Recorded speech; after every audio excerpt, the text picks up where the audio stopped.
Welcome to Midlife Reclaimed, the podcast for women ready to navigate midlife with more clarity, compassion, and energy. I'm Shannon A. Swales, psychologist, writer, doggy mama, and midlife woman walking this path alongside you. Twice a month, we explore real stories, expert insights, and practical tools to help you move through chronic stress, overwhelm, and burnout so you can reclaim your voice, your boundaries, and your joy. Please remember what you hear here is general information, not a substitute for personal therapy. This isn't about midlife crisis, it's about midlife reclamation. So let's begin.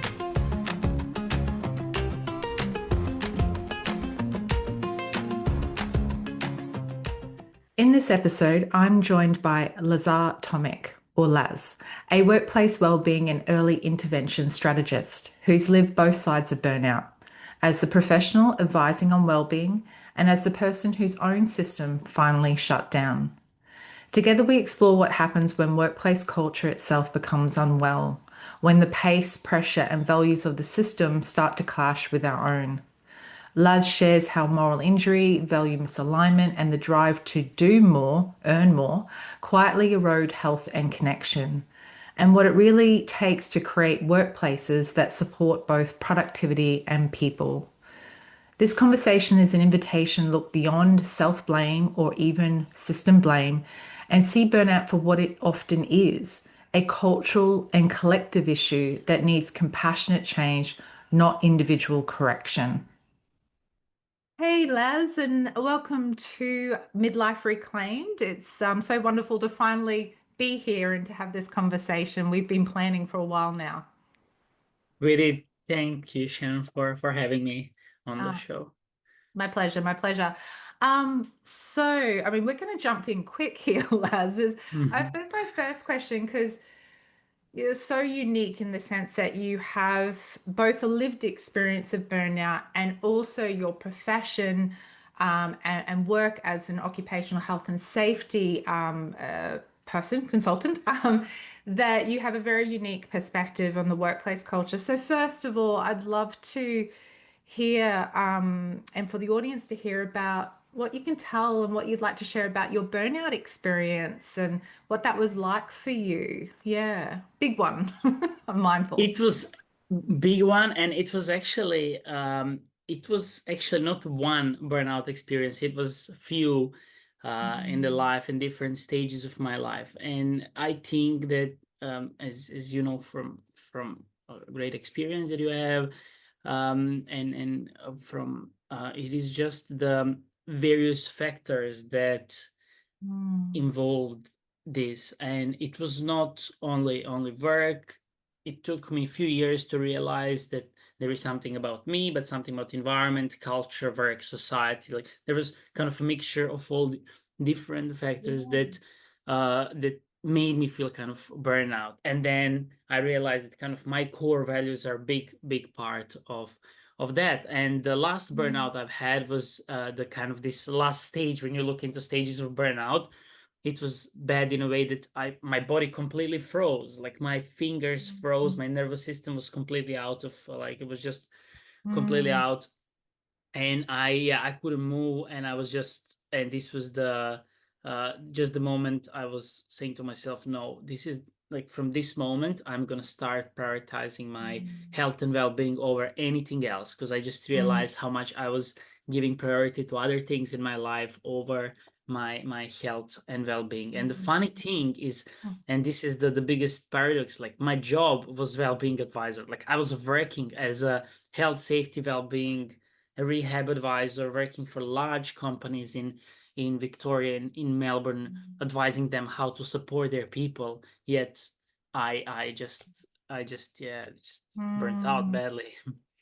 Yeah, Laz, that so many crossovers with my own there, like that freezing of the body. Like for me, that last burnout was, yeah, my body shut down. It was done. It was very much she spoke, is what I often said, and threw me out of being able to work. And And that other crossover that we share is, and it's escaped my mind now, but there was another one there besides the freezing. Oh, that we both are health we work in the well-being Health prof- industry. I was like, oh my God, I'm a exactly. psychologist and I'm burnt Mhm. out. It's a bit of Exactly. a, I understand. I'm not going to say I totally understand your experience of that, but I can understand how that adds an extra layer of complexity when you burn out and you are a well-being, you work in that area. Yeah. Mm. Yes, and we will cover more in depth in the episode later on, because I think this is the and I hope there will be listeners of the show who work as a kind of formal caregivers role. So in the roles that are Mm. working, doctors, nurses, and Mm. similar roles, we are working directly with vulnerable population. Because when you have Mm. clients who are not feeling well physically, who are in need of more support and resources, and we don't have enough capacity to give, we start pouring from an empty cup, and we are more Mm. prone to burnout. So this is from my experience. And in this episode, I'm not coming from the background of psychology. I'm health safety and well-being advisor Mm. in large company. I'm again Yeah. back in this space. This is Mm. my day Mm. job, but I'm talking more from lived experience Yes, today. 100%. One of the things I know, Laz, when we were having our pre-recording Mhm. chat, that kept coming up was this phrase, it's not, I'm just looking at my other screen, it's not me theme. And I suppose I just wanted to shine a lens on that at the moment, what that means to you within the context of your lived experience and yeah, and the workplace life burnout. Yeah, it's not me. What were we talking about there? Yeah, and this is actually, I had, when I was preparing for today, I had one approach to this. It's not me. And then last night, actually, yesterday, I had session with my therapist, and she mentioned something like, "Whoa, I'm going to introduce this in the episode tomorrow." So um, it's not me can sound a little bit kind of victim, like, pointing fingers onto company. Like, it's not me, it's them. But what I'm going to approach today is, this is kind of shared a responsibility. Mm, And as I said, yes, partially it is about society and the values we have. So we live in mm, consumeristic capitalistic society where the kind of culture is do, like you have to do something more. This mm, is one of the triggers. So yes, we can point fingers. It's said it's not me, it's society. Then we go to job, we spend a lot of time at work. Again, it's productivity, companies have to grow, do. So mm, again, we could point the finger and say it's not me, it's them, it's company. mm, mm, But then another two things I would like to mention here is like, it's not me. Other thing is, it's generational kind of, mm, like, generational trauma, and generational, like a kind of something would have been inherited from our parents, our ancestors, that is not healed or processed, and we mm. still carry. And it, on some level, it has power over us, because it is on that unconscious level that we haven't addressed yet. So this is another thing. It's not me that we would like, we Yeah, are above that, but it's my just a part family. that, Mm, yeah, mm, it's family. It's mm, something what my grandma or my mother is having, that they haven't processed, and I inherited, or I'm just living, or I learned as a baby, as a kid, and I'm reliving this in mm, my life. So this is another kind of, it's not me thing, and it's not about putting me in a state of kind of victim and blaming them or family or anything. It's far from that. It is just being aware of this so that I can do mm, something about it, like mm, recognizing pattern, and then doing that in the self development work. And the last part is, maybe it is me. There is something that, about me that I'm bringing into that work environment, but that I yeah. can change. And this is a positive thing that I can change. But the main theme around it's not me. What I think of is the problem when I experienced burnout, that I was thinking that 100% it is about me. I'm Mm, weak. I'm not good enough. I'm not good enough. I need to be better. There is something wrong about me. And mm, because of this, I'm burning out. Like, how other people around me are not burnt out. Like, I'm so mm, weak, or, I'm mm. too much empath, or I'm too sensitive or something. So I Yeah. experienced burnout. So it was this too much pointing finger on That, myself. And that, this is why I mm, think. Yeah, it's not Yeah. me, is this way more balanced perspective, like seeing the entire picture. Yeah. Thank you, Laz, for your own reflective process on that question, then sharing that with us because so much richness there, further than what we were talking about. And it's what I've come to notice in my own lived experience, but also in the work that I do, that it is quite relational. I think you even said that word before.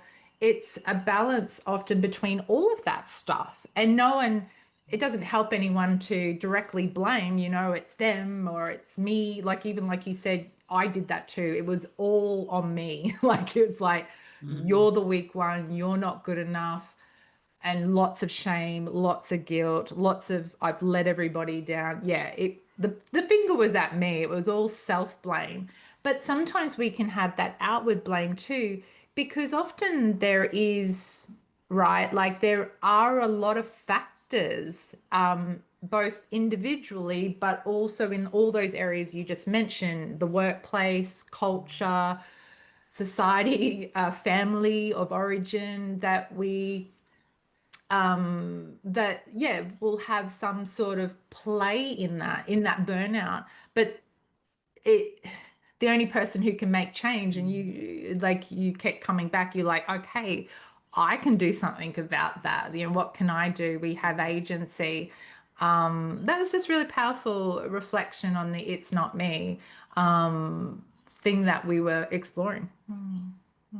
Yeah.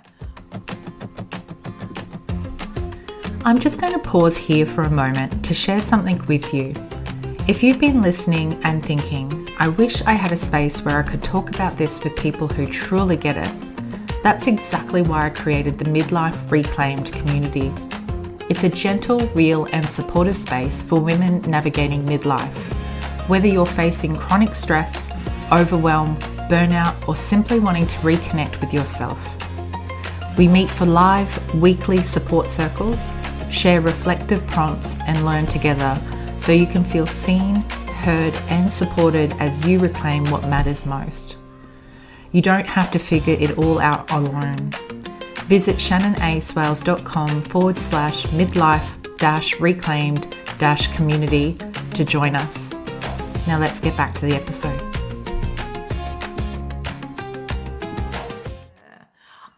There was one thing I want to just sit with that self-blame for a bit because it's Hmm. very unique. Like, Well, it's not unique, it's yes. very common. um Yeah. we get into it. Can you share a little bit Yeah. more about that experience for you, but Yes. also in your work, because you must notice it in others as well. Yeah. Yes, it was. So for me, it was a lot about pointing fingers on others. It was a lot of self. It was both. Like there was this Okay. stage of my life, like this stage of this kind of burnout journey, or what we can call Mm, it. That I was definitely feeling. In this role that I'm doing, I don't have. I don't have it. Like I can't. It is too much for me. So I would point finger on my manager, and I would say, no, it's this person's fault because I suffer now. But mm, then I would look at others, and why nobody points out fingers at them? So I'm the only one who complains, mm, and mm, and then it turned inwards. Then okay, it's not them, it's me, and then I would feel this immense level of guilt and shame around that. I'm mm, weak. I'm not good enough. mm, I need to be stronger. I need to be more assertive. Like there's something wrong about me. And then I would daily kind of, dissect my brain and overanalyze myself mm, and overjournal and, do all these things to convince myself, mm, to work on myself, to be stronger, to be better. mm, But mm, then it was never good enough. And then I was just always in this vicious cycle, but then mm. spending too much energy and, in other words, just adding fuel onto the fire of burnout. Yeah, yeah, yes. That's a really great way to describe it. It's putting more fuel on the Mm, burnout. You mentioned that there was you certainly did kind of point out and got caught up in the blame of like the manager or things like that. But as we were chatting before, there is some reality to the outside of us, outside of it's yes. me. Um, there are other things that are fueling, putting fuel on that fire. And I was just wondering if you could share your personal, just, so much lived experience and observation through your job about what you've come to learn has fueled that fire that has been outside of you, like those workplace factors. Yeah. Definitely. I will start with a sentence: with powers come responsibility. And I think in the workplace dynamics, we have CEOs, shareholders, CEOs, top leaders, then we have mid managers, and then we have frontline teams, employees. Mhm. What happens is it comes down to values. So we mentioned we live in consumeristic, capitalistic society where from the top, there most of the times the only value is grow. Like, let's grow, let's get bigger. And Mm, then there is premise that if we are bigger, we have more money, we can pay people more. And the all that people care for is to have more money, because people also want to grow and have more money. So what we are mm, missing here is the fact that it's we need balance. Like, in order mm, to grow a plant, it's not just, we want to grow a banana tree, and it's not just about the moment of picking bananas. It is all this process of nourishing, of watering, of making mm, sure that plant is having right nutrients and good soil. And I think mm, it's same with humans. Like, from the moment we hire somebody as a company, we should have a system in place to nourish this person well, to understand their mm, values. What is this person good fit for? What kind of role can we mm, adjust? Can we kind of adjust role for this person or this team, this environment, and then work mm, well? So right now in Victoria, I think from last month, there mm, is and there was enhanced regulation for psychosocial safety in the workplace, what comes to the kind of equal to the physical safety, and this will start mm, making some changes. So this is, I think this was needed a long time ago, but it's never late. mm, And the sad is the fact that Australia is most advanced, while everyone should have this in the mm, world. But we will go more around that. I will just come back to the specific mm, what you asked me. Like, I think that responsibility is shared, and the power yeah. comes from the top of company. And if they implement these systems in place, there would be way less risks for burnout.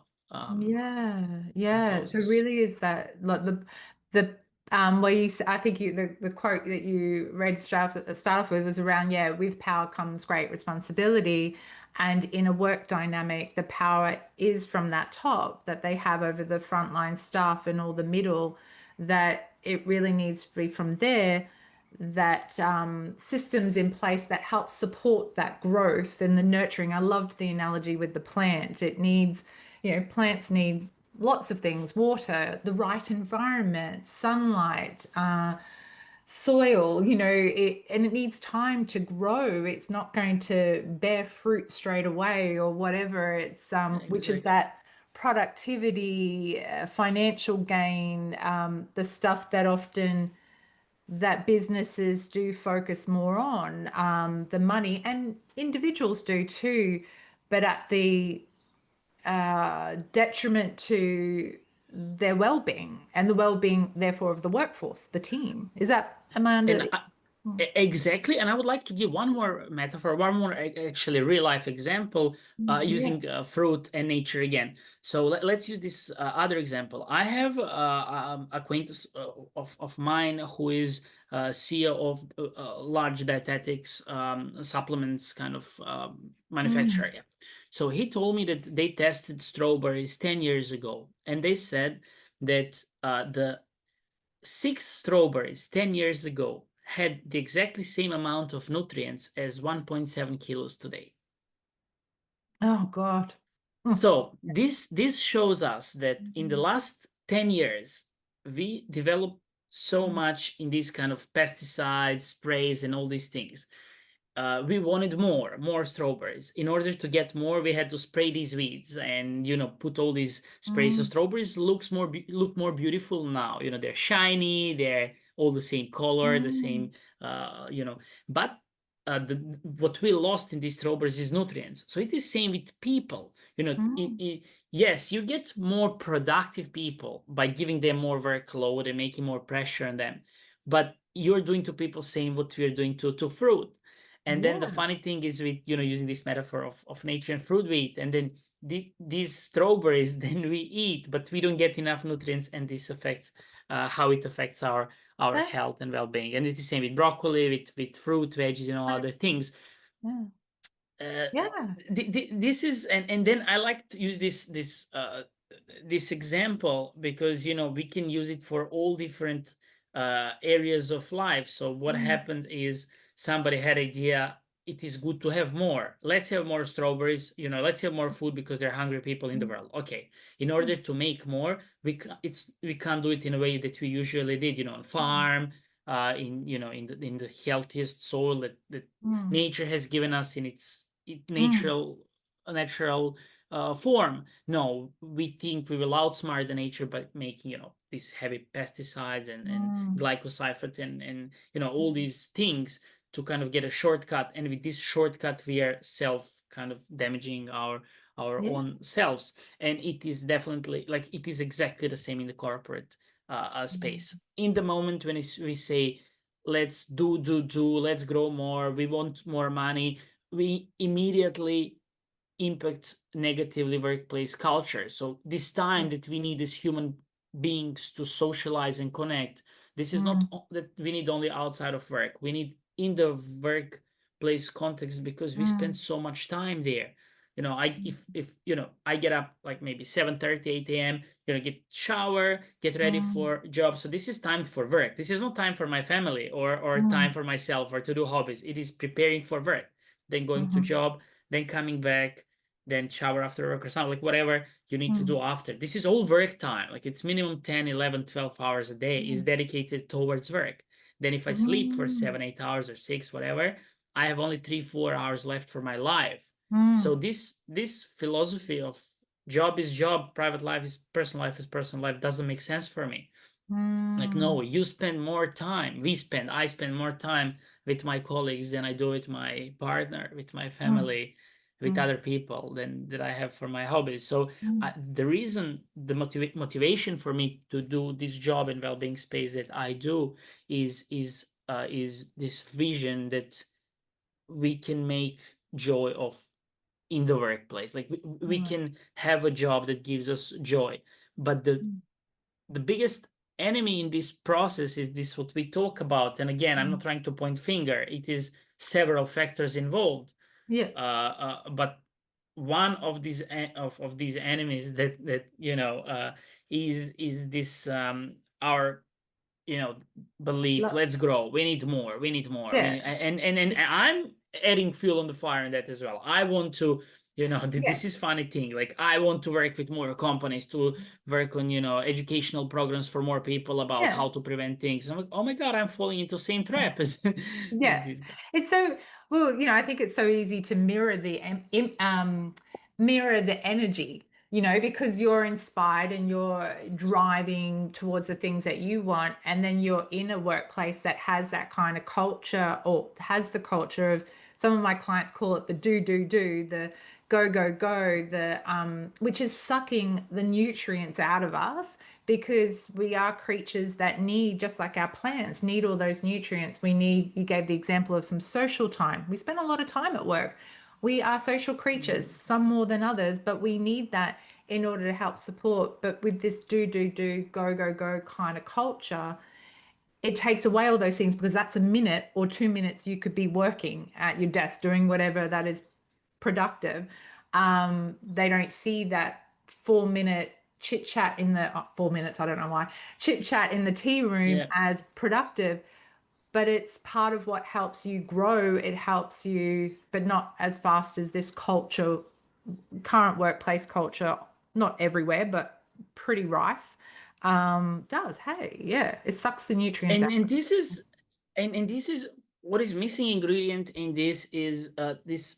If we say this is quantitative stuff, so you're sitting at desk or doing your job, and this productivity can be measured, like you're sitting, you're not taking Mhm. time off.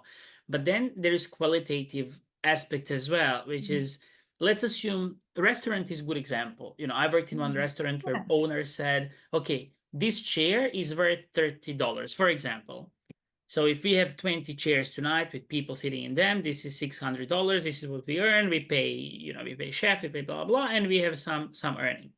But they don't think about the fact that this chair is not a chair. It is the human being that if Mm. you're good host enough and you start connecting with them, learning what is their name, remembering what type of coffee they like, what food they eat, Mm. connect with them, that when their kid is having birthday, they will recommend your restaurant over all other restaurants. So you're Mm. going to have 2 or maybe 5 chairs. Mm. And Mm. then that daughter is going to recommend to other friends and stuff like that. So it's not, we need to emphasize or to balance this other side, qualitative side of Mm. things, which Qualitative. is about heart, about connection, about love. And from the concept of yin yang, I think right now in the corporate world or in the business world in general, and this is not just Australia, this is all entire developed world, because Mm. kind of I think East is valuing more social life and these things, Yeah. but developed world is right now at this moment in time way more leaning towards yang, towards this kind of masculine do Mm. energy, quantitative, let's grow, let's measure everything, Mm. more this kind of rational side. And yeah, that's fine, but it makes sense to do it that way. But there is, I think there is for a reason need to balance these Yeah. things, because the price is high. The price is our health, our well-being, it is love, it is Mm. connection, it Mm. is feeling, um, connection is the biggest Yeah. one, for with Yeah. life, connection with people, connection with 100%. everything, because without that, money is meaningless. Like, what is money? You can earn money and then pay the rest of your life for, for therapies, Mm. for Yeah. problems, if it is not balanced with other thing.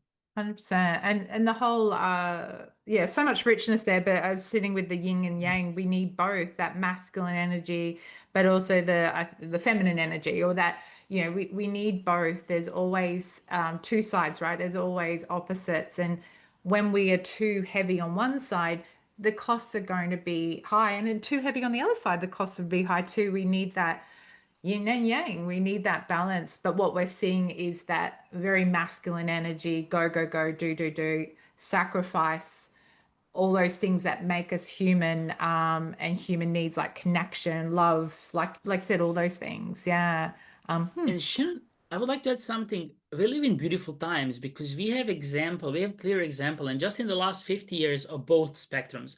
So 2 years ago, I went to, after I had burnout, so my journey was to find the inner balance, and I was thinking, what can I do? So I joined this platform called uh, it was about volunteering in exchange for accommodation. I can't remember the name of app you'll find online. So Hmm. I found a farm in Bellingen near Sydney, Hmm. and that was the village near, like, 30 minutes drive from the Bellingen town. And this was beautiful lady who hosted me with her family, and I was doing, helping her to do organic garden in exchange for accommodation. Hmm. This is beautiful experience. So Wow. her family, they were hippies who came to this village, to Hmm. this area back in 70s. So this was complete opposite Yeah. from the kind of driven consumeristic life that I had in Melbourne, like day-to-day life that I lived. And just within a month, I completely shifted to this completely Yeah, you other know, side of the completely. spectrum. Yeah. Yeah. Yes. And we live in time when we have opportunity to easily test both. You can work in Brisbane today, and then next week you can be sick of this job and say, I will take time off. I don't need any money. I'll just volunteer for 2 months. I'll be fully connected with nature. And you can experience this side. And then in this journey of testing both sides, we live in beautiful time that we are easier than ever to navigate and find our good balance. So for me, I realized that volunteering on organic farm was too far as well. It was too much, too much was in this yin energy, and it's not good as well. I need some money, to buy flight tickets, or to do Hmm. some other things, I felt a bit isolated, but on the other, on the Mm, other side, didn't have car there, and I needed to, mm, I just need to wait for other people to drive me to the town. And I was like, whoa, so this assumption of, working this do job is not good balance, but then mm. being just in the The rural hippie. nature, Yeah. like fully hippie lifestyle is not for me as well, and yeah, I'm actually writing the book called The Urban Hippie, and it is exactly about this, like how in this society, in this system, how can we find a balance? Yeah, And bringing in your own journey. Yeah, you're finding your urban hippie. Like, yeah, how do I find that? yes, You're finding your balance. That's really beautiful. Because yeah, I was I mean different, but I went from definitely go go go do in my psychology world, and very much everyone else was on that hamster wheel, and just the hamster wheel of life, right? Like earn money, mm, be able to, for me it was to be able to travel and maybe buy a home, you know. Yeah, it was definitely focused on that. And then when body froze and I burnt out, but I didn't go off to a farm, but I was not working and consciously choosing not to work, just to completely stop and live mm, differently. I mean, I couldn't do that forever, but it was like, no, we're going to immerse in this and we're going to get therapy and get help, but we're just going to not have that noise and sort of experience the well, I don't think I was thinking about experience the difference, but I knew I needed the polar opposite to what I had been doing. I couldn't find my mm, medium until I did the opposite. I had to wow, do something that was restful or yes, completely opposite. Yeah. Does that make sense? yes, Yeah. totally. Like it is. Yeah, and this is hard because sometimes just our personality is more, more like I'm personally more ambitious type of person Mm, of the person. So mm, for me, it is super hard to allow myself just to be in this being mm. mode, which Yeah. is completely necessary to make this balance. Like when I was Yeah, fully you have to burnt out, I kind needed to go totally on the other side, what you said, like into just of, being, just pure being in yeah. order to come back to the middle of doobie doobie doo, as I've heard Yeah, somebody yeah. said on But some finding, podcasts, doobie doobie. uh, but I like your description, like the urban hippie, like finding that balance. Yeah, I'm the same. I could never just be for a long time. And one, I can't afford to, but two, I'm I find a lot of energy from following, and I think you mentioned Mm, earlier, values was a really important aspect of your journey too. And my values do align with ambition and achieving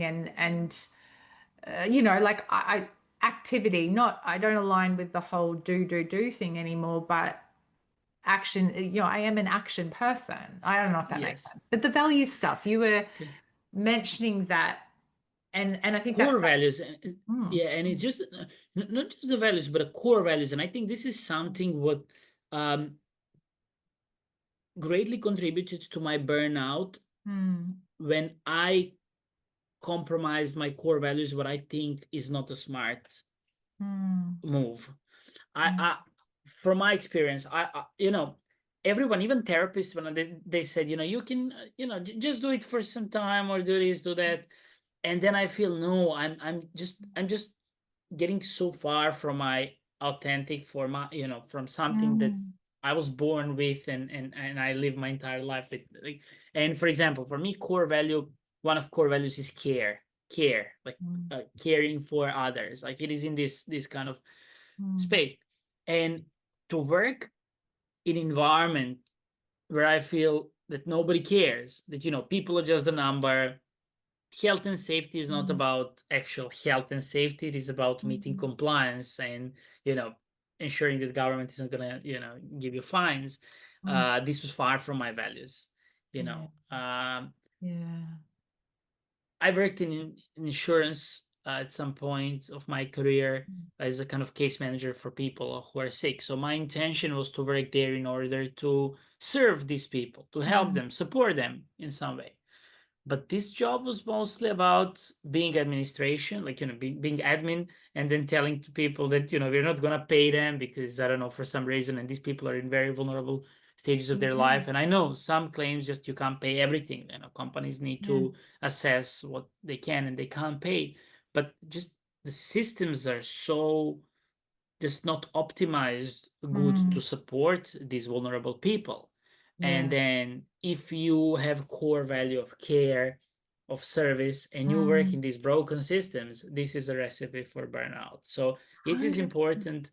Mm. I feel sad that sometimes people go, like, people go to study and they have this vision, I want to study for nurse, or I had some Mm. deep injustice in my family, I want to become good lawyer. And then Yeah. they enter career and they realize, oh my God, this is far from what I imagined. I invested 4 or 5 years, so much money, and I Mm. come into this corporate job and I see this is all about money. This is nothing about doing this. And I'm not going to generalize this. There are companies, there are people who care, like a lot out there. But unfortunately, right now, this pendulum is more on the side of young, on let's Mm. grow, let's make money. If we have more money, like who cares about ethics? Who cares, if you're a doctor, about Mm. hypocrite, what it's called, the oath Oh yeah, I've forgotten too, but I know of what you mean. The oath. hypocrite We, yeah. oath, Fair and ethics, yeah. like who cares about these things? The most important is we have money, Mm. companies get money, just the system, the That bull culture. rolls of That the overall of the culture. Yeah. No, yeah. it's, And mm, mm, one more sentence that I frequently mention in podcasts, mm, or on LinkedIn, is that people forget that cancer grows too. Like, growth for the sake of growth is not always mm. good. So it's not, Yeah. this is not bad example to think that, it's just growing is good. No, no, no. Bad, cancer can grow. Like, I like it's that. how you 100%. grow. Yeah. Sustainable, ethical, healthy growth is good, but it Yeah. requires sometimes a bit of time and nourishing, and all these factors we Mm. mentioned before. Yeah. No, that's a beautiful way. Yeah, even cancer grows and obviously not. That's not great.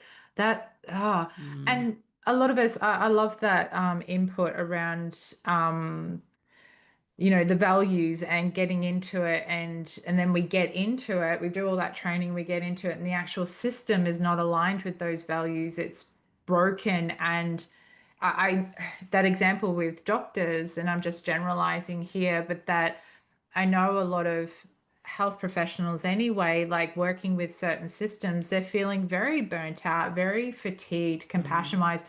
And a lot of the times it comes from the system they're having to work in, not the patients, not the clients. They're just not able to do the work they want to do because they're so caught up in the administrative, or they're not able to do what they want to or need to ethically because of cost factors. And it's just really like, oh, I know this might sound, but killing them, like it hurts. It's when we're not aligned with our values, it hurts. It hurts big exactly. times. It's one of the things in the research around burnout, when there's a values mismatch between the person and the workplace, and that's chronic, like it's over time, it Mm, will be a contributing factor to burning out. It's there in the scientific literature and evidence, but we hear it all the time, right? It's like we know yes. and we've lived it. And Shannon, this, just to add something, so Mm. this falls into, and this is still not in the mainstream, but in the corporate, health and well-being in Mm. this space, but this falls into category of vicarious trauma and moral injury in the kind of workplace injury Mm. related, 100%. mental Mm. health context. It's like, this is the moral injury actually. I want to be the nurse to give my Mm. energy and time to help people, and then if I don't have system that is enabling me to Mm. do this, what is my calling, what I feel my mission to do, and if I feel that I'm, like I'm the car running without the oil, Mm. how we call oil, or like, Yes. engine Yeah. running without oil, Mm. I feel, and just some moment I just break, and this is the kind of burnout, full-blown burnout. Yes. Thank you for clearing that up, because yes, moral injury, where we're getting a little bit more specific and being able to label that particular type of injury. Because yeah, burnout Mm, doesn't quite capture, although you will most likely be experiencing burnout as well as moral injury. And that's the cause, that you're working in a system that's against and requiring you to be work against your core values, your morals. And we see that. I actually spoke about on a podcast recently called The Happy Nurse, which is a beautiful title. Mm. But she's a nurse herself. But we spoke about the difference between burnout, moral injury, vicarious trauma, and compassion fatigue, or Compassion fatigue, yes. empathy Compassion fatigue, fatigue, yeah. either way. Actually, I'll just leave that. There is an argument around empathy and compassion fatigue that I recently, but that, the caregiving fatigue, that there's so much care going out, but Empathy. Yeah, probably to take a lot of yeah, time for us to we'll put discuss, that but like this that. is great What I want to come topic as back well. to though, I feel like just opening up a little bit more, like, because I think we're already doing that, but for the listeners, the specific, I don't know if this is a good, but like, what sort of factors to be looking out for? Like, how would we know that we're working in a culture, a workplace that's not a good fit for us? Like because we've been through it now, we can look back and go, okay, this is the sign. This is a sign that this workplace is these are red flags. That this is not okay. I was just wondering if you might be able to lend to that, and yeah. Yeah, this is a great question, and I think there's not an easy answer to this because Mm, even right now in my job, I have some things that in the past I thought I need in order to feel completely satisfied. I do have these things now. I have a lot of freedom in my role. I work in a corporate job. I have total freedom. Before I thought because of micromanaging, I'm yeah. suffering. Yeah. But still, um, yeah, it's tough one because there's so many factors involved. So Mm, first question is, how do I feel now? Am I at peace? Do I have inner peace? mm, And then, realizing that if I feel frustrated today at work, why is this? Is it relationship with my manager? mm, How do I feel in relationship with my manager? Do I mm, feel safe, supported, valued, heard? If I feel good around my manager, it means this is not a problem. So this environment is good. And then maybe even mm, practicing gratitude because there's so many jobs and people who don't have this relationship with their manager. So I mm, think the people that we spend so much time around with, this is the first question is, do I feel happy around these people? Do I mm, feel connected?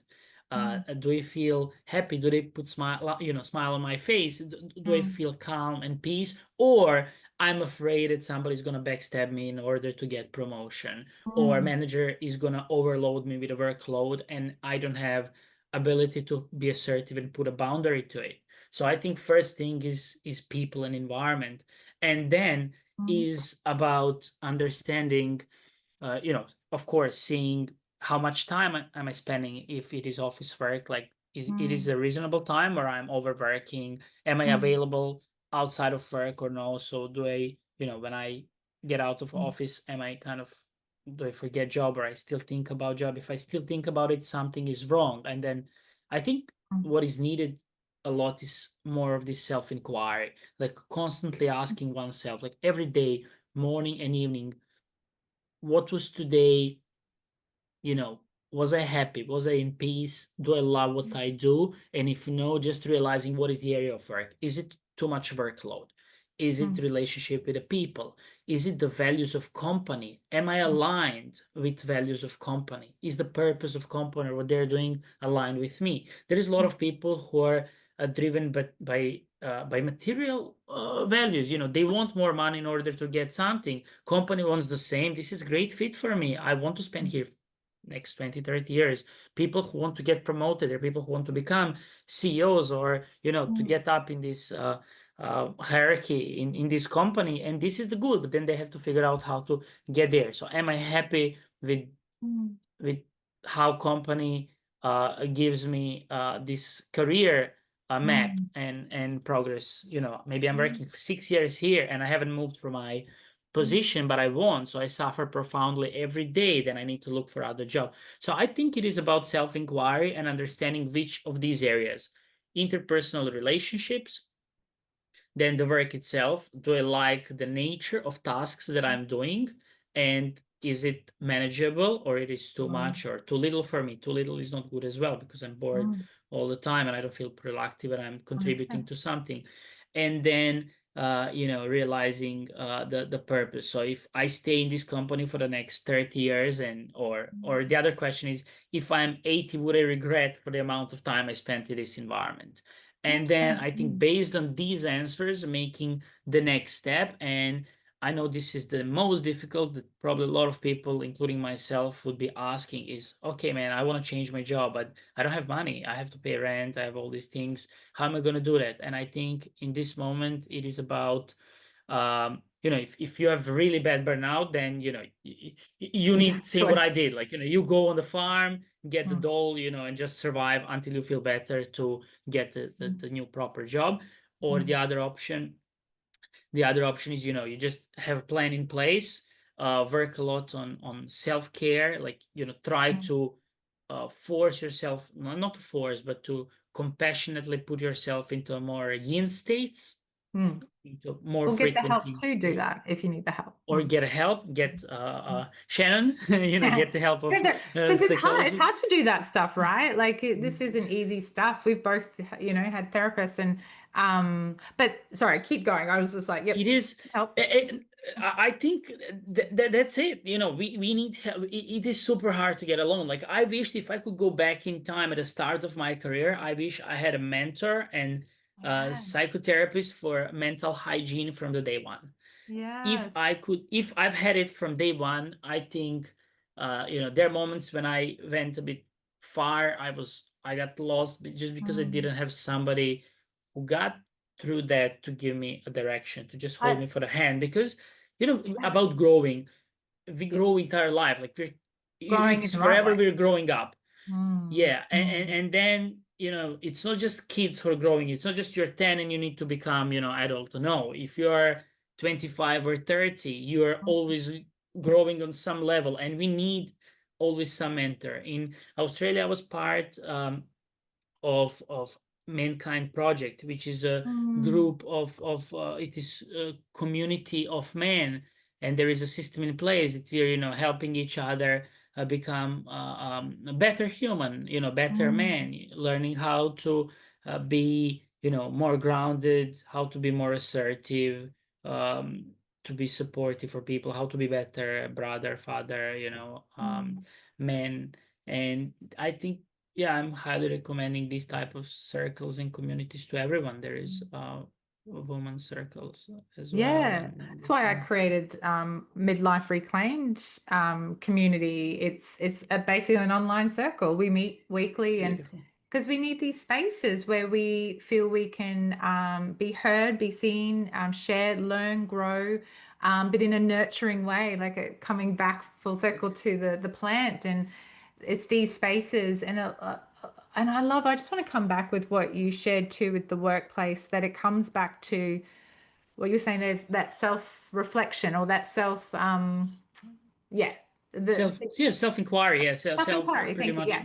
I often use the word self-reflection, but self-inquiry, the same thing. But I love how you stipulated those different areas to look at, because they're often the areas where there can be that disconnection or that problem. And it's very relational, like you said earlier. It's not pointing the finger at work and pointing the finger at self. It's looking at the whole situation, your work, yourself, and going, okay, and actively reflecting on it, inquiring on it to see where I need to shift, like, my relationships at work are not really great. Like maybe, the values are different, or they may not have great interpersonal skills.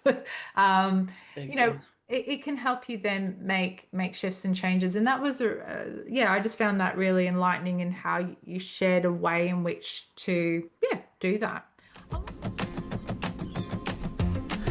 I'm just going to pause here for a moment to share something with you. If you'd like to keep up to date with what I'm working on in the world of midlife and burnout, I invite you to join my mailing list. It's where I share updates on the resources, events, and services I offer to help you navigate midlife stress, overwhelm, and burnout with more ease and clarity. As a thank you, you'll receive my free guided journal, Journaling as a Way Back to Yourself, a gentle, at your own pace, reflective practice to slow down, listen inward, and reconnect with what matters most. You'll also get a couple of extra resources to support you in your inbox after your journal arrives. You can sign up via the link in the show notes or at shannonaswales.com/subscribe. So now back to the episode.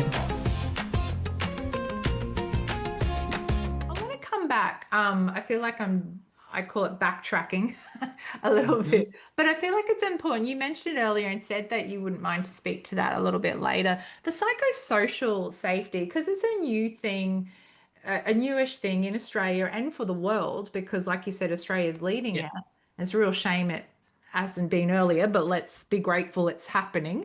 it's Um, happening. yeah, can you just I suppose just share what that is Yeah, and what that means for maybe the shift and change eventually in workplaces with psychosocial safety being a law now in yes. Australia? Mm, mm, Yes. So, and at the start, we mentioned this saying, with the power comes responsibility. And I think this is the great way that companies are finally taking responsibility or will be doing it. And mm, I hope they will have the genuine intention to do it in the right way, because this is very important, because otherwise it can become another tick the box health and safety mm, thing.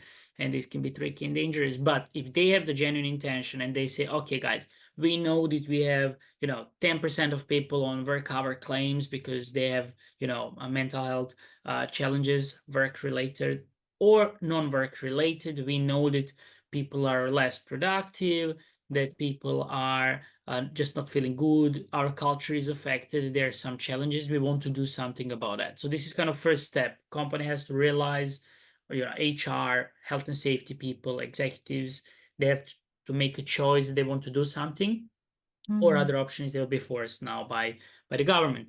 So they get a tool. There are free tools online. mm, It's called People at Work. So this is mhm. free tool from the Queensland Work Safe Recover Queensland, Yeah. that can be used across Australia. Of course, it is relevant for every company of every Mm, size, from the small to large corporate. So some of listeners can recommend this to their yeah. HR if they're keen or looking into that. Uh, and then it is about kind of systematically approaching it. So there are two parts. One are a series of assessments and their focus groups. And during this process, companies having ability to realize which areas of business are more vulnerable Mm, for negatively impacting their employee groups. So it mhm, can be, this team is, they're too much in this kind of do zone of, mm, they don't have enough balance. They have too much workload, but not enough resources to manage that work mhm, properly, and mhm, they're more vulnerable to developing a mhm, mental health injury problem. It can show, risks for moral injury, vicarious trauma, and all these aspects if done properly. And there are now mm, lots of like tools and occupational psychologists who do that. They go into workplace and do it mm, first with HR, and they work with team managers.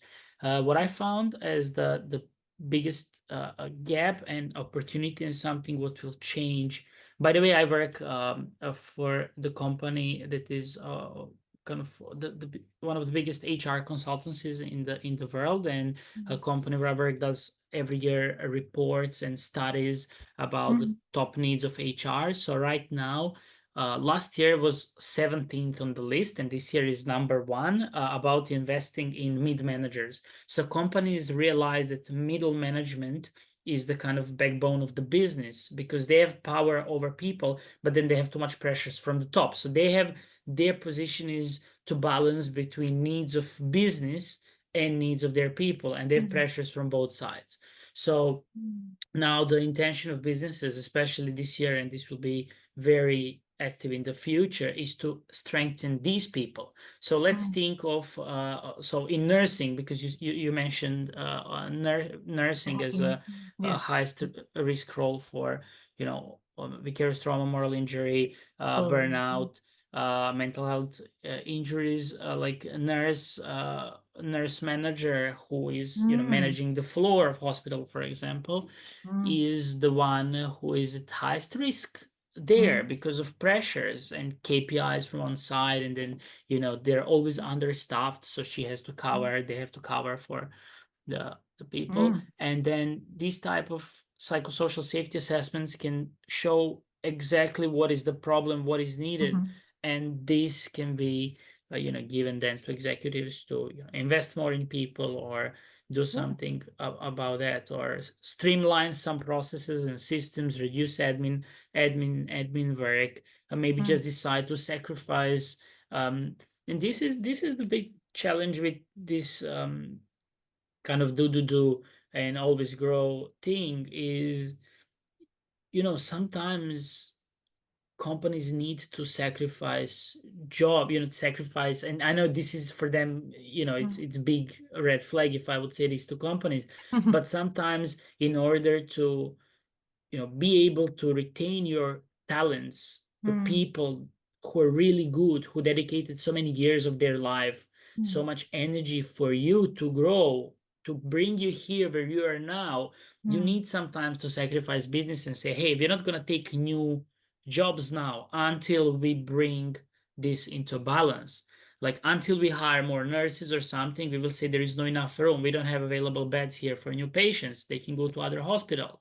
But first, we need to take care of our people in order to be able to deliver good service to clients. And I wouldn't like to be patient or client of company or hospital that is having all burnt out nurses, or 100%. doctors, like especially doctors or specialists. Oh my God, this is crazy. Somebody's, burnt out or totally out of balance, and they have to give me advice. Mm, And I know it's hard. Like, I was myself, doing these kind of similar jobs. I know when I was a remedial massage therapist, and for mm, me it was, some moment I was taking too many clients and I had to back off. mm, But it was, this need. I needed to survive. I needed some money. I was studying at that time as well, health and safety, and it was just hard to find this balance. So I'm not saying it's easy for companies just to say no, we don't want new clients. I know this no, sounds crazy for them, but I'm just saying that we need yeah. companies should work hard to take care of their people. Yeah. And there's going to be, just like there's sacrifices for us individuals who, um, slow things down means that like when I was no longer working, it meant like I didn't have an income. I had some savings, but I didn't have an income. And I mean, I got to that point of freeze, so my body spoke for me. But if we're making that decision beforehand, which I wish I did earlier, Mhm. it means that sacrifice. But you're saying the same with the system, the workplace, the company. It's like when you notice and you've done that psychosocial assessment, which, like you said, is available, and you recognize there's an issue, and the issue might need you to slow down and sacrifice uh, growth in terms of money to help the growth of the humans and the systems like middle management or whatever to help support that before, yeah, like making that next step that is a money growth thing. It's going to mean sacrifices, but either choice they make, they're going to have a sacrifice. And the research is there. I went to some webinar on this a while back. There's Australian research around the economic impact of companies not doing this psychosocial work is that it will Mm. actually impact them financially eventually because of Mm. the non-retainment of staff, and staff will leave because with burnout eventually your body will speak, your body will break. It'll break in different ways, you and I know, but for others it might be a heart attack. A lady I spoke to today, she's going to be on the podcast next year.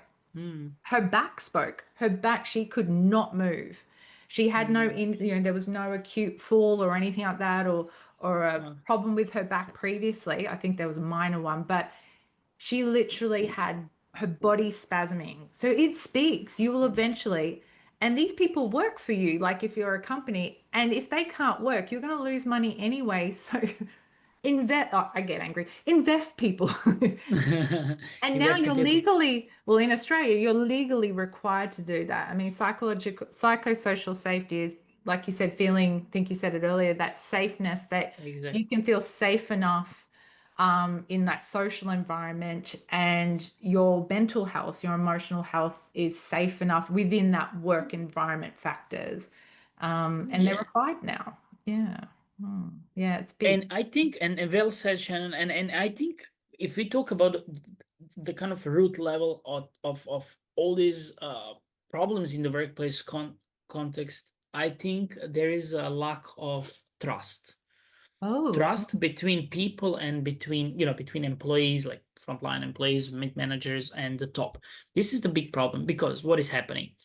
You have, let's say, frontline employees who go to their team managers and they say, hey, I have this problem. But team manager, because there is no trust between team manager and mid management, or mid and top management, they never transfer this message to the mm, top. So they don't want to look in eyes of their superiors, as they can't have things under control. mm, So you have companies that top guys think everything is fine because message that comes to them is that mm. everything is good, but the front teams are falling apart I got you. because there is no, what is missing is key ingredient called trust. If people are trusting in this process and feel safe to be vulnerable and to speak up about the actual thing, Mm, then top guys would know a long time ago what kind of problems they mm, have.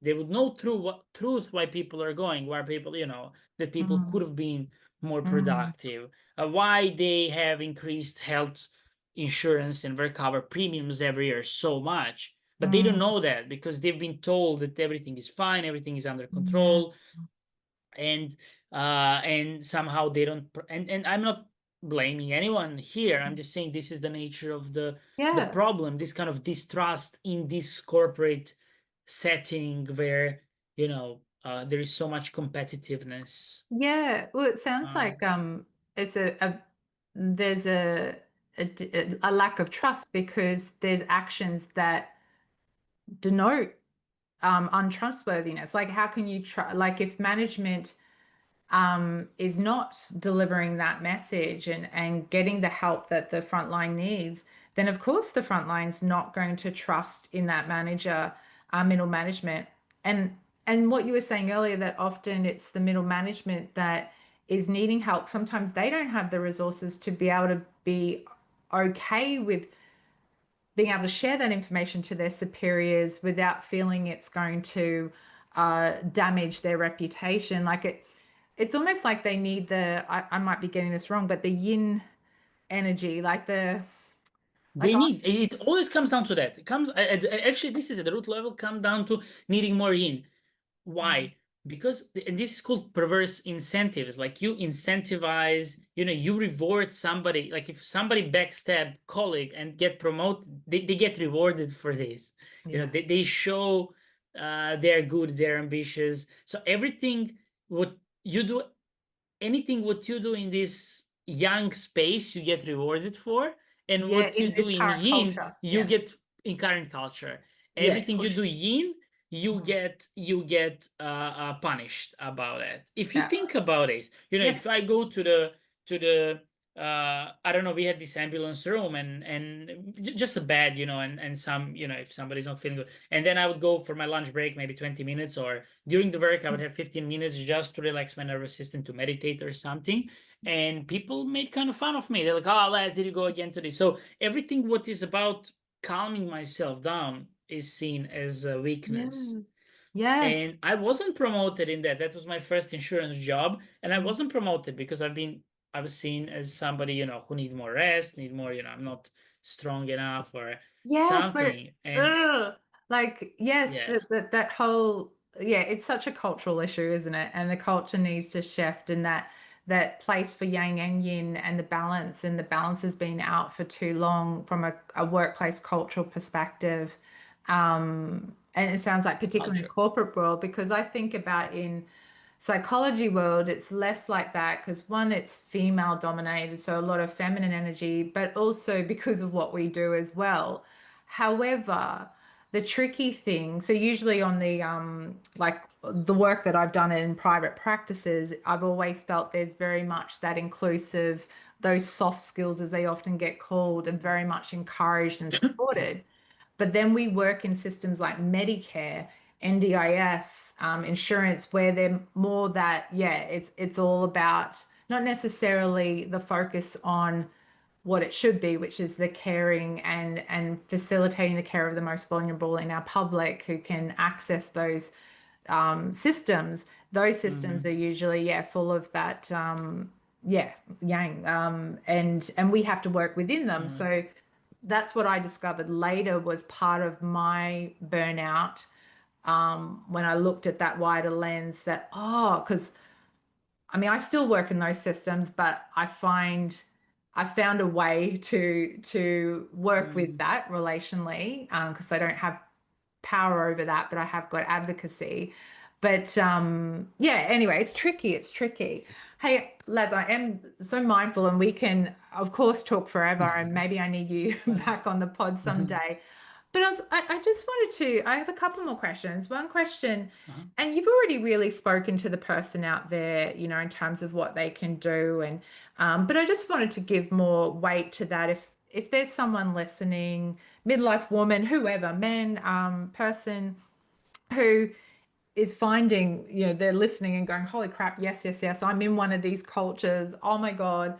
Is there any pearls of wisdom? Like the one you've given many, but just something you want to give to them knowing that they're in this, yeah, shitty place at the I moment. think, and I will say again from my experience, what helped me in the past, because as I said, I had maybe two or three experiences of burnout. One was Mm, really bad, and I can say fine now. Like it's not perfect. I feel like I came from the war, and I'm now in a kind of again in a corporate space right now doing the mm, job.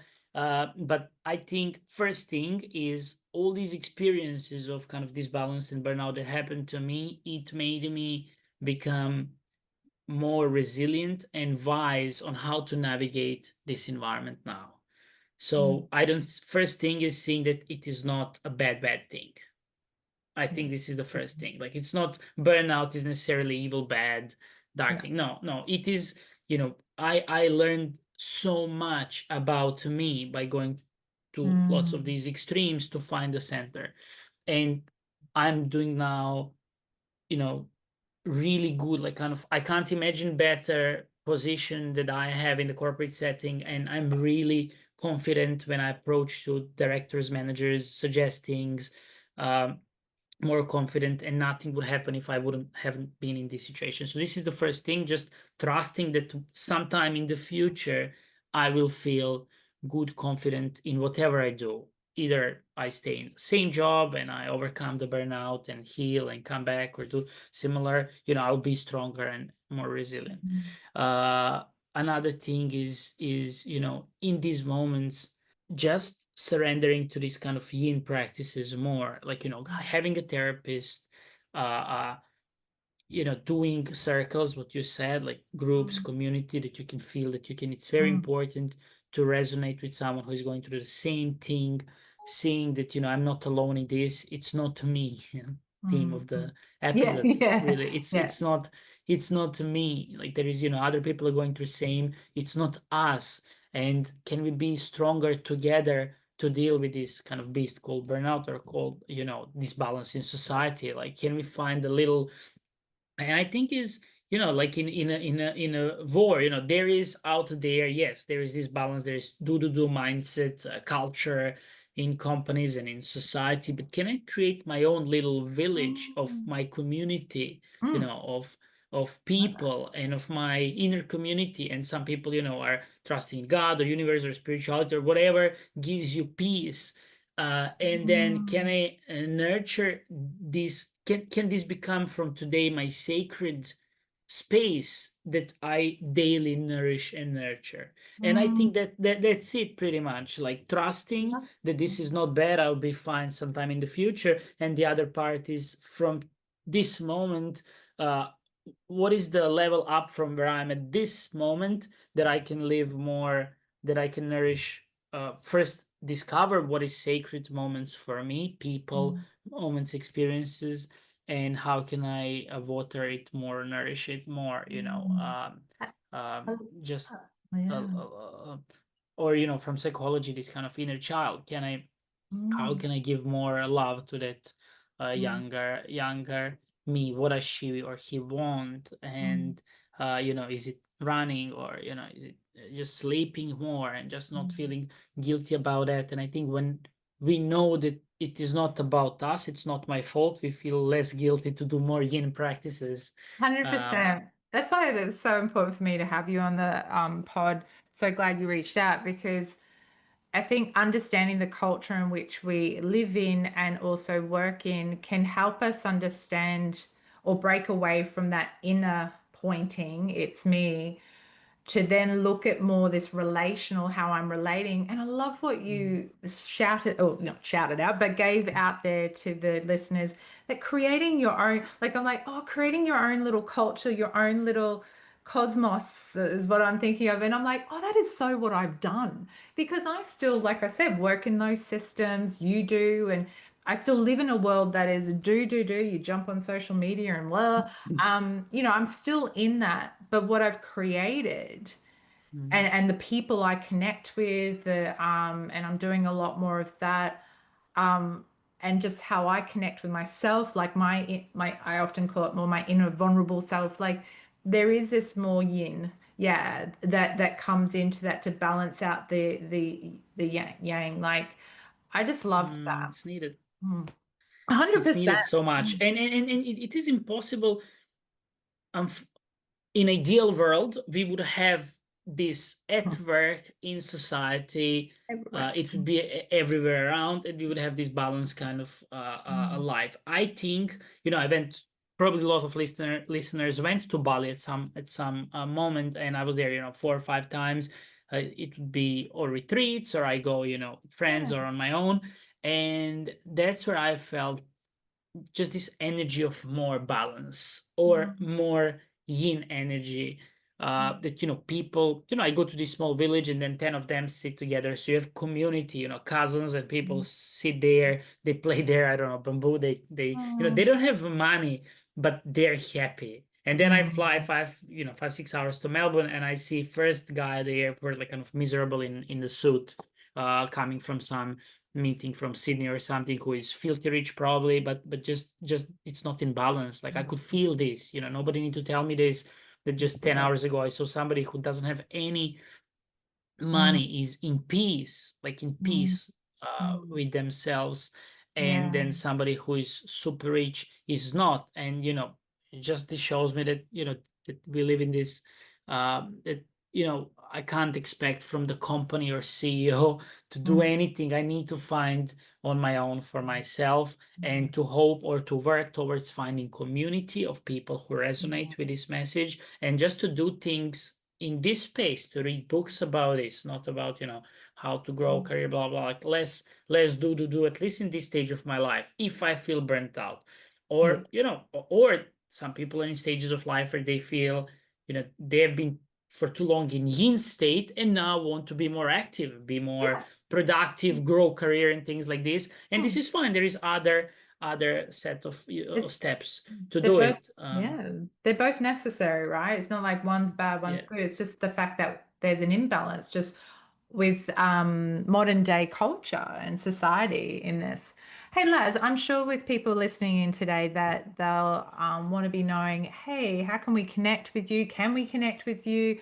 What work have you got? You mentioned the book that you're writing. I wanted to give you opportunity to shout that out, if you'd like, to the Yeah. listeners. So I'm just active on LinkedIn at the moment. So it's Lazar, Lazar Tomic, Tomic, and or maybe you can share in the I description will, of yeah. episode. I will give the link. Book, actually, Mm. there are two things. So one is a book that I'm about to finish, is called Integrated Health Early Intervention. So this is all we spoke about, psychosocial assessments. And what I found is, the book is actually about this method that I thought of, or kind of designed on, how can companies improve the way they prevent mental or physical health injuries through early intervention practices. Mhm. And this is all about educating your mid managers, your team leaders, your people through Mhm. self-care, and how to recognize when somebody is at risk of burnout or physical injury. What can they do to support their people? Interesting. Well, it's like it is early and well.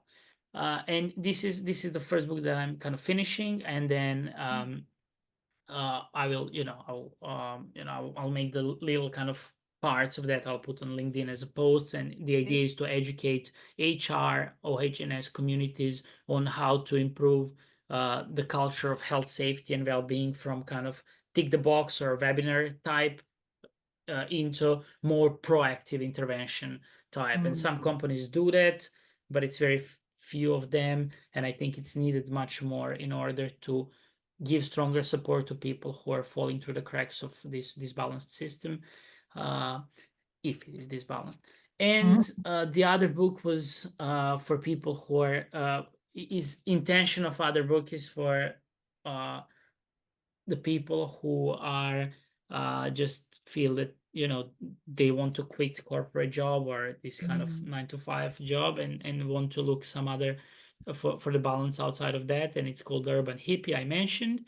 And this book will be about, it's my stories from corporate job and then going to fully kind of remote in the village, and then finding this balance. And it will part of this book is instructions how through self-contemplation and self-inquiry you can find your own balance. So just questions for oneself, to ask yourself and to navigate towards finding the best direction and how to do it. Like, is it being in the city and doing some online remote job 2 days a week and then going to nature, camping, or what is this ideal balance for you? And the big part of that is this self-inquiry. It's a bit of kind of my experience, and then questions that one can contemplate in order to find ideal balance for the future. And it is very practical because it explains about importance of need to survive and money,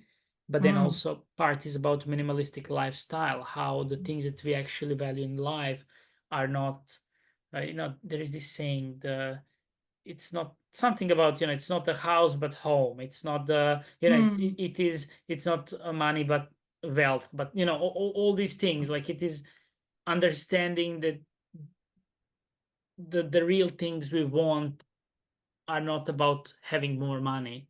It's about more connection, more experiences, things like this. So that's it. Yeah, I hope one day this will come into the hands of people, and just through my lived experience of burnout and working in different corporate jobs on different levels, will provide some value to people. In order, I feel that these things that I'm writing is something what I wish I read when I had bad burnout, or when I had vicarious trauma, when I was experiencing mental health issues in the workplace. I wish there was such a thing that I can put in my hands and say, wow, there is hope, or there is a path to.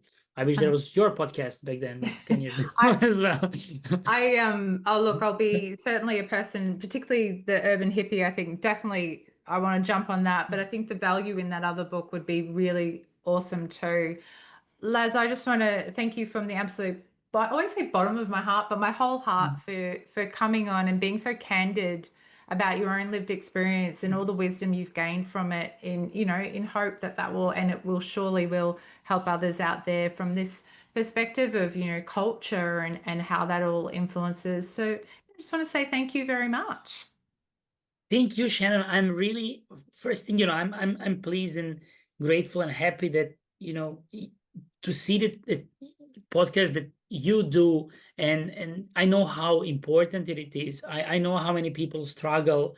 Came across so many people who just feel it's something about them. They don't know what to do. They are lost. And then through your podcast and the community that you have, people can find the space to feel safe and to feel sane. Just that it's not. I'm not wrong. I'm not bad. I just need to learn or to get a hand in order to come back into the center of my being, or to live life that is more balanced. And I really appreciate and acknowledge your work that you do. And thank you for hosting me and accepting to. My pleasure. The way you articulate things too, Lazz, really gives me a different light on what I'm creating and doing, because it's like today, from today's discussion, it's like I've created that culture where it hasn't existed for me and I found it, I want to then create it for those who are in those spaces we've been in, to be able to come to, whether that's listen to the podcast and get to hear guests like you talking to this that can help them, and or yeah, the online community, or the book. Like when you have your books out, it all helps create that culture and a place they can land, because this is someone else speaking to them. This is someone else sharing that. That's probably my biggest lesson from burnout, is just creating these spaces. So yeah, I'm glad that it's Well done. landing that way, and yeah, thank you. It was well done, Shannon. Yeah, well, Okay, thank you. thank you so much. Thanks for listening to Midlife Reclaimed. I hope today's conversation has reminded you that you are not alone, and that change is possible even in the busiest seasons of life. If you enjoyed this episode, please follow, rate, or review the podcast and share it with another midlife woman who might need it. For more resources on navigating midlife stress, overwhelm, and burnout, along with reflective writing prompts and community connection, visit shannonaswales.com. You can also watch full episodes on YouTube at Midlife Reclaimed. Remember, you have permission to slow down, to rest, and to reclaim what matters most. See you again soon.